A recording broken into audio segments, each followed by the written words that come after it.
മദീനത്തോടുള്ള മദീനത്ത് പോയി മരിക്കണമെന്ന് ചില ആളുകളും ആഗ്രഹിക്കാറുണ്ട്. ഞാൻ അങ്ങനെ ആഗ്രഹിക്കാത്ത ഒരാളാണ്. ഞാൻ ആഗ്രഹിക്കുന്നത് മദീന മൂത്തേടത്തേക്ക് വരണം എന്നാണ്. മദീന മൂത്തേടത്തേക്ക് എത്തിച്ചേരും എന്നാണ് എന്റെ വിശ്വാസം. മദീന മൂത്തേടത്ത് വരുമെന്നാണ് എന്റെ വിശ്വാസം, ഇൻഷാ അല്ലാഹ്. ഇത്ര അദബ് കെട്ട വാക്ക്, ഇത്രയും ദീനിൽ നിന്ന് അകന്നു പോകുന്ന വാക്ക് നബി സല്ലല്ലാഹു അലൈഹി വസല്ലം തങ്ങൾ പറയുന്നു, അൽ മദീനതു ഖൈറുൽ ലഹും ലൗ കാനൂ യഅലമൂൻ. അവർക്ക് വിവരമുണ്ടെങ്കിൽ, വിവരമില്ല പിന്നെ പറഞ്ഞ കാര്യമില്ല. ലൗ കാനൂ യഅലമൂൻ, അവർക്ക് വിവരമുണ്ടെങ്കിൽ, അവരറിയുകയാണെങ്കിൽ, അൽ മദീനതു ഖൈറുൽ ലഹും, മദീന അവർക്ക് ഖൈറാ. ആ മദീനയെ സംബന്ധിച്ചുള്ള വിശ്വാസം നഷ്ടപ്പെടുത്തുന്ന ബിദ്അത്ത്, വ്യാജ ത്വരീഖത്തിൽ കുടുങ്ങിയാൽ അങ്ങനെയാണ്.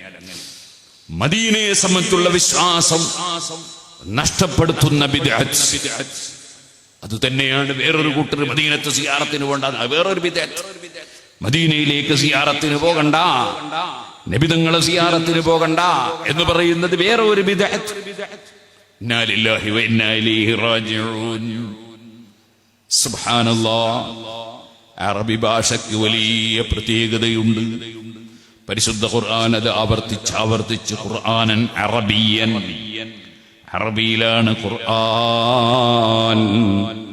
നബി സല്ലല്ലാഹു അലൈഹി വസല്ലം നിങ്ങൾ അറബിയാണ്. അതുപോലെ അറബി ഭാഷയുടെ മഹത്വം, നബി തങ്ങൾ അറബി ഭാഷക്കാരനാണ്. അതിന്റെ പുറമെ ഖുർആൻ അതിനേക്കാൾ മഹത്വമുള്ള വേറെ ഒരു ഗ്രന്ഥമില്ല.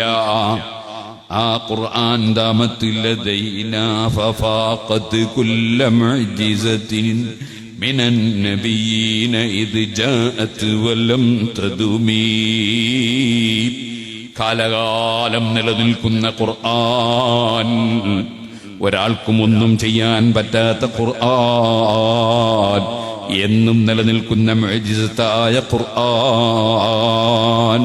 ആ മഹത്തായ ഖുർആൻ അറബി ഭാഷയിലാണ്. നബി സല്ലല്ലാഹു അലൈഹി വസല്ലം അറബി ഭാഷക്കാരനാണ്. എന്നല്ല എന്റെ പ്രിയപ്പെട്ട മുതഅല്ലിമീങ്ങളെ, നന്നായി അറബി ഭാഷ പഠിച്ചോളൂ.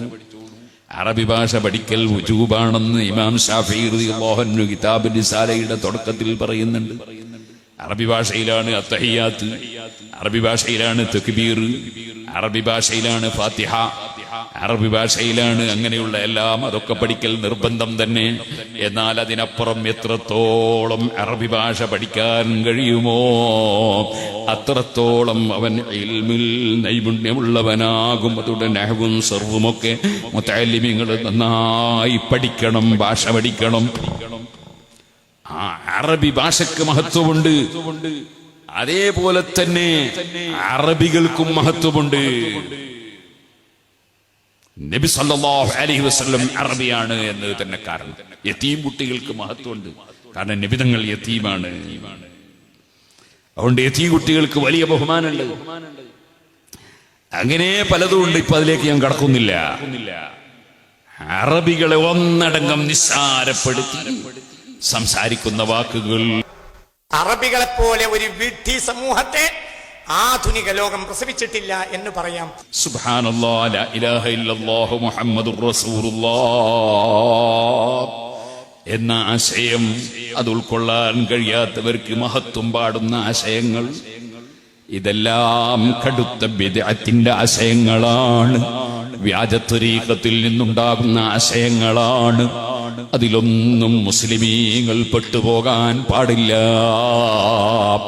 ومن أحسن قولا ممن دعا إلى الله وعمل صالحا وقال إنني من المسلمين.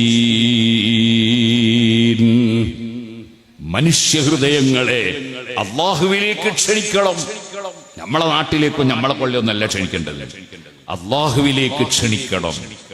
അതിനുള്ള ദഅവത്തിന്റെ ഭാഗമാണ് നമ്മുടെ ദീനീ സ്ഥാപനങ്ങൾ. അൽഹംദുലില്ലാഹ്.